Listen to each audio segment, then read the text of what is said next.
Yeah, no, I'd love to. I want to get check out that Udemy, and I guess there's all these places now. Maybe I could pay some rent. That'd be cool. His mic's hurting. I can barely hear Chris. Can you guys hear Chris? Chris, you're a little low, yeah. I don't know if All you right, can. how about now? Is that better? There you go. All right, welcome everybody. Yeah. Bob Ross has the easygoing, Oh my goodness. All right, moving on. I'm really interested in the plugins. I'm working on one, and I want to hear more about what you did, Jason. Perfect timing because Michael just joined, and Michael was just a huge help with that. Michael and Rob both.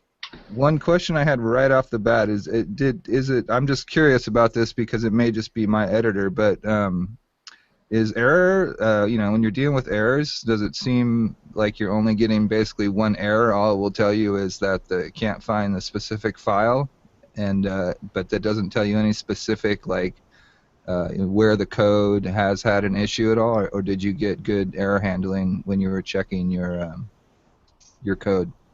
I mean, well, are you working on sort of native plugins? Because mine was pure Lua. Mine's pure Lua as well. Okay, yeah, no. So I mean, in working on it, up until the point where you sort of package it and send it, I may as well have been coding a module, So it was as easy to debug and troubleshoot as working on any module, in my experience at least. Okay, so it was giving you feedback at where you were having issues. Oh yeah, so if it was unexpected symbol, online X, what have you, yeah, I mean it would throw up the same runtime errors as any other Lua module. Yeah, I get that. No matter what the error is in my code syntactically, sometimes it'll catch it correctly. But I guess I'll look more into my issue and then maybe report something. Is that your daughter I hear, Chris? Yeah, she wants to take over. Anytime there's a microphone, it's going to be hers. Hey, Chris, you going to come back to the IRC and help me with my Amazon server?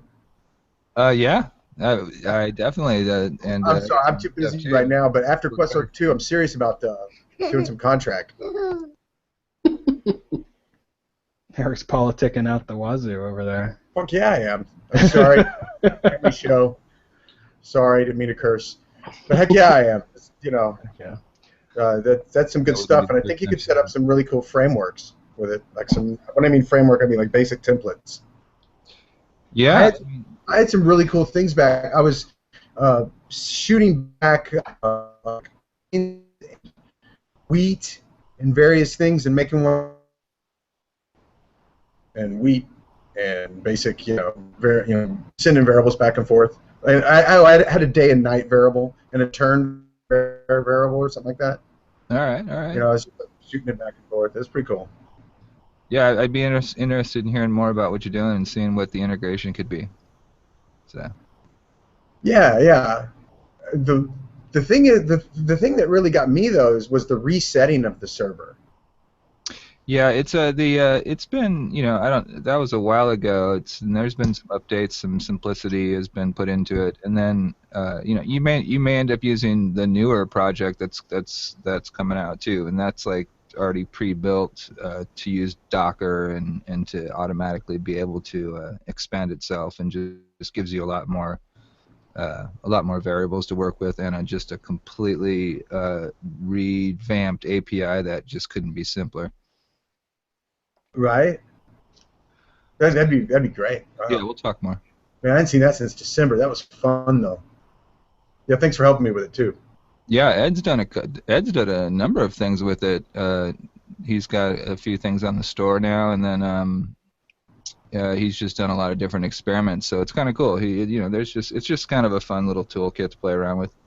Yeah, that running game. You showed me a running game, I think it was. That was I didn't make that. That was another game that was built too on that. Oh wow, that was cool. Yeah. Cool. Cool. Yeah. All right. I'll get in the IRC. All right. So Jason, let's go back to plugins. Let's talk plugins.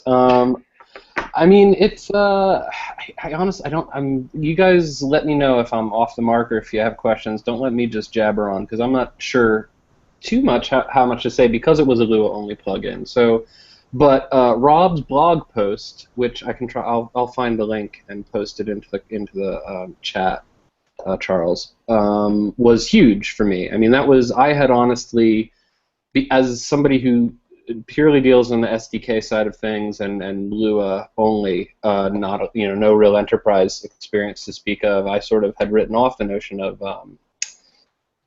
of creating plugins just because I'm like, I don't need to, anything I need to do, I'll package as a module and I'll distribute it that way.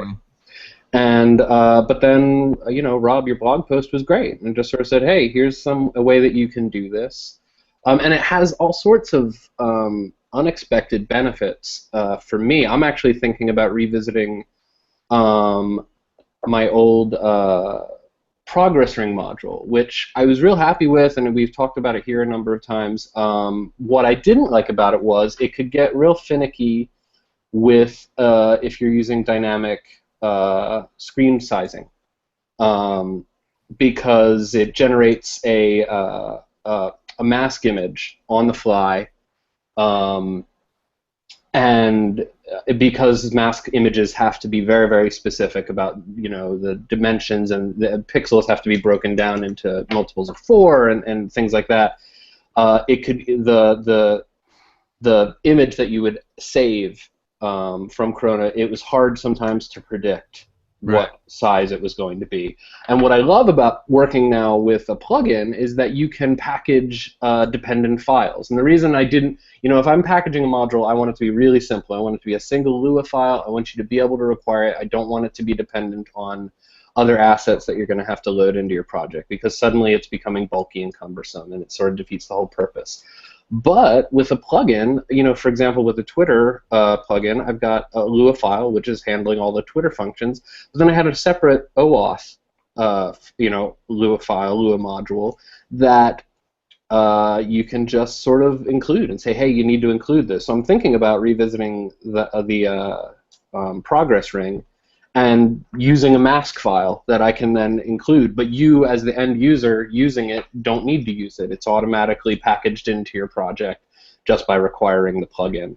Something I was thinking about the other day was that, with the plugins, and especially with like a plugin marketplace, is there going to be, and I'm not pointing out your idea specifically, but will there be a threshold, like will there be people, making plugins that replace a string of text, or is there a threshold to that it has to have a certain amount of functionality, and then in that case it can like make it on the store or be more official?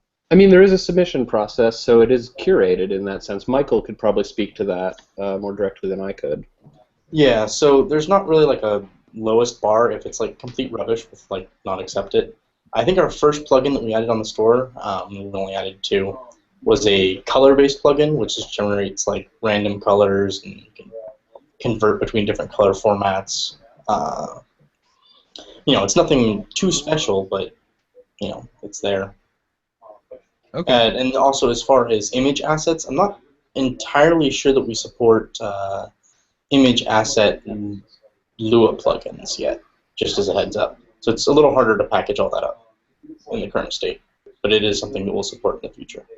Yeah, the templates and everything are fantastic. I'm definitely like 50% into a parse plugin, and it's been going great. So I'm really stoked. That was the coolest. That's great. We made it to be as simple and as easy as it could be. Yeah. You just develop it like it's a module, like Jason said. Well, I like being able to kind of pull in some extra stuff too, which is kind of cool. Chris. Yes. Chris, can you talk about push bots? Yeah. In which regard? Do you love it or do you hate it? I saw you were talking on that string and you were talking about jumping off. You're going with something else. Tell us more. Yeah, well, I mean, GameThrive is One Signal is they want One Signal. Yeah, that's what they've changed to. It's a great service. And PushBots was, at the time when PushBots mod was released, there wasn't really much in that category. And then shortly after that, GameThrive came on board, and they offer too the free tier. I'm not affiliated with PushBots at all. It was a service I found through some Google searching, and as it's a very small operation, and as nice as they are over there, it's a moving target constantly. Their systems up and down constantly, and I just end up being the point person for that conversation of troubleshooting. Right. And it's just I got enough going on that I just got to start clipping off some of these external things that are taking up extra time and aren't like moving other things forward. So yeah, I used GameThrive before it became OneSignal. I was a fan of it. I think that's right. It was a migration or a buyout or whatever. But I mean, I never had awesome success with pushbots. I know your module notwithstanding, which is great. I know a lot of companies that actually have standardized on that.